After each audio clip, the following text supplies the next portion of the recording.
नमो नमः। आप सभी का हार्दिक अभिनंदन।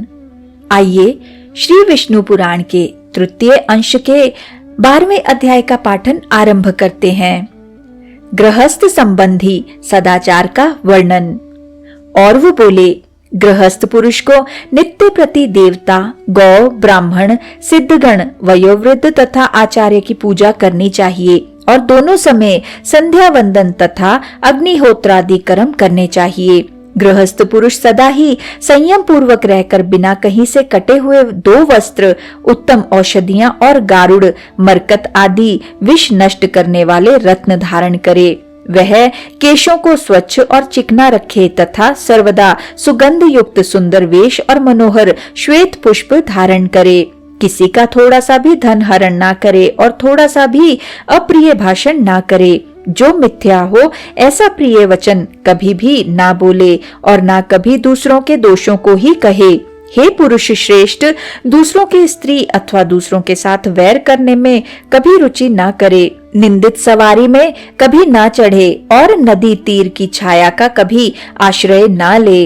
बुद्धिमान पुरुष लोक विद्विष्ट, पतित, उन्मत्त और जिसके बहुत से शत्रु हों ऐसे पर पीड़क पुरुषों के साथ तथा कुलटा के स्वामी, क्षुद्र, मिथ्यावादी, अति व्ययशील, निंदापरायण और दुष्ट पुरुषों के साथ कभी मित्रता ना करे और ना कभी मार्ग में अकेला चले।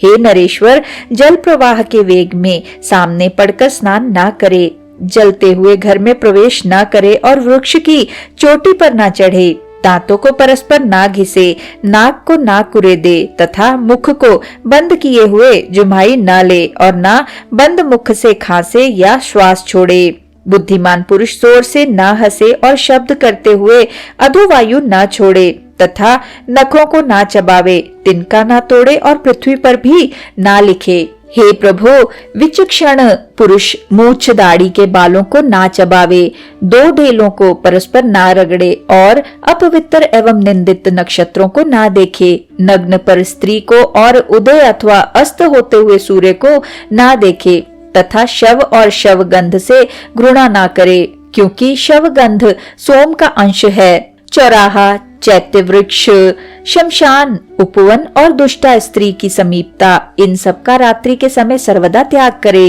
बुद्धिमान पुरुष अपने पूजनीय देवता, ब्राह्मण और तेजोमय पदार्थों की छाया को कभी ना लांघे तथा शून्य वनखंडी और शून्य घर में कभी अकेला ना रहे। केश, अस्थि, कंटक, अपवित्र वस्तु, बलि, भस्म, तुष तथा स्नान के कारण भीगी हुई पृथ्वी का दूर ही से त्याग करे। प्राज्ञ पुरुष को चाहिए कि अनार्य व्यक्ति का संग ना करे, कुटिल पुरुष में आसक्त ना हो, सर्प के पास ना जाए और जड़ पड़ने पर अधिक देर तक लेटा ना रहे। हे नरेश्वर, बुद्धिमान पुरुष जागने, सोने, स्नान करने, बैठने, शैया सेवन करने और व्यायाम करने से अधिक समय ना लगावे। हे राजेंद्र, प्राज्ञ पुरुष दांत और सींग वाले पशुओं को, ओस को तथा सामने की वायु और धूप का सर्वदा परित्याग करे। नग्न होकर स्नान, शयन और आचमन ना करे तथा केश खोलकर आचमन और देव पूजन ना करे। होम तथा देवार्चन आदि क्रियाओं में, आचमन में, पुण्याहवाचन में और जप में एक वस्त्र धारण करके प्रवृत्त न हो। संशयशील व्यक्तियों के साथ कभी ना रहे। सदाचारी पुरुषों का तो आधे क्षण का संग भी अति प्रशंसनीय होता है। बुद्धिमान पुरुष उत्तम अथवा अधम व्यक्तियों से विरोध न करे। हे राजन, विवाह और विवाद सदा समान व्यक्तियों से ही होना चाहिए। प्राज्ञ पुरुष कलह न बढ़ावे तथा व्यर्थ वैर का भी त्याग करे। थोड़ी सी हानि सह ले, किंतु वैर से कुछ लाभ होता हो तो उसे भी छोड़ दे। स्नान करने से अनंतर स्नान से भीगी हुई धोती अथवा हाथों से शरीर को ना पोछे तथा खड़े खड़े केशों को न झाड़े और आचमन भी ना करे। पैर के ऊपर पैर ना रखे, गुरुजनों के सामने पैर ना फैलावे और धृष्टता पूर्वक उनके सामने कभी उच्चासन पर ना बैठे। देवालय, चौराहा, मांगलिक द्रव्य और पूज्य व्यक्ति, इन सबको बाईं ओर रखकर ना निकले तथा इनके विपरीत वस्तुओं को दाईं ओर रखकर ना जाए। चंद्रमा, सूर्य, अग्नि, जल, वायु और पूज्य व्यक्तियों के सम्मुख पंडित पुरुष मल मूत्र त्याग न करे और न थूके ही। खड़े खड़े अथवा मार्ग में मूत्र त्याग न करे तथा श्लेष्मा, थूक, विष्टा, मूत्र और रक्त को कभी ना लांघे। भोजन, देव पूजा, मांगलिक कार्य और जप होम आदि के समय तथा महापुरुषों के सामने थूकना और छींकना उचित नहीं है।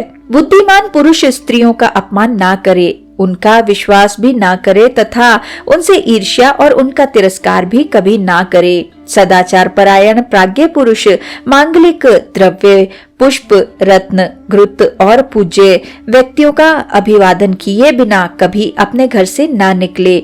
चौराहों को नमस्कार करे, यथा समय अग्निहोत्र करे, दीन दुखियों का उद्धार करे और बहुश्रुत साधु पुरुषों का सत्संग करे। जो पुरुष देवता और ऋषियों की पूजा करता है, पितृगण को पिंडोदक देता है और अतिथि का सत्कार करता है, वह पुण्य लोकों को जाता है। जो व्यक्ति जितेंद्रिय होकर समयानुसार हित, मित और प्रिय भाषण करता है, हे राजन, वह आनंद के हेतुभूत अक्षय लोकों को प्राप्त होता है।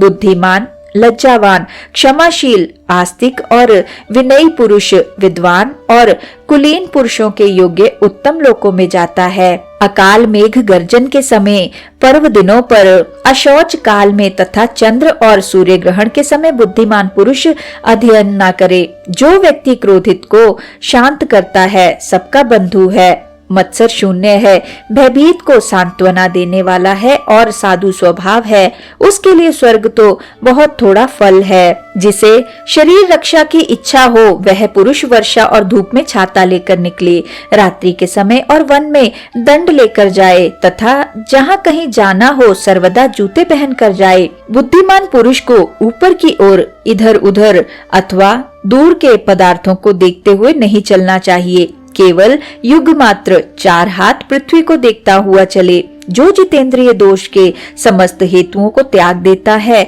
उसके धर्म, अर्थ और काम की थोड़ी सी भी हानि नहीं होती। जो विद्या विनय संपन्न सदाचारी प्राज्ञ पुरुष पापी के प्रति पापमय व्यवहार नहीं करता, कुटिल पुरुषों से प्रिय भाषण करता है तथा जिसका अंतःकरण मैत्री से द्रवीभूत रहता है, मुक्ति उसकी मुट्ठी में रहती है। जो वीतराग महापुरुष कभी काम, क्रोध और लोभ आदि के वशीभूत नहीं होते तथा सर्वदा सदाचार में स्थित रहते हैं, उनके प्रभाव से ही पृथ्वी टिकी हुई है।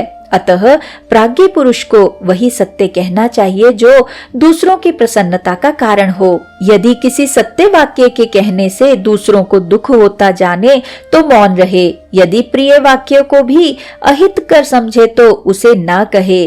उस अवस्था में तो हितकर वाक्य ही कहना अच्छा है, भले ही वह अत्यंत अप्रिय क्यों न हो। जो कार्य इहलोक और परलोक में प्राणियों के हित का साधक हो, मतिमान पुरुष मन, वचन और कर्म से उसी का आचरण करे। इसी के साथ आज के इस सुंदर पाठन को हम यहीं पर विराम देते हैं और अगले अध्याय के पाठन के लिए हमारे साथ फिर से जुड़िएगा। आइए विष्णु जी के इस सुंदर मंत्र से आज के पाठन का समापन करते हैं। ओम नमो भगवते वासुदेवाय। ओम नमो भगवते वासुदेवाय।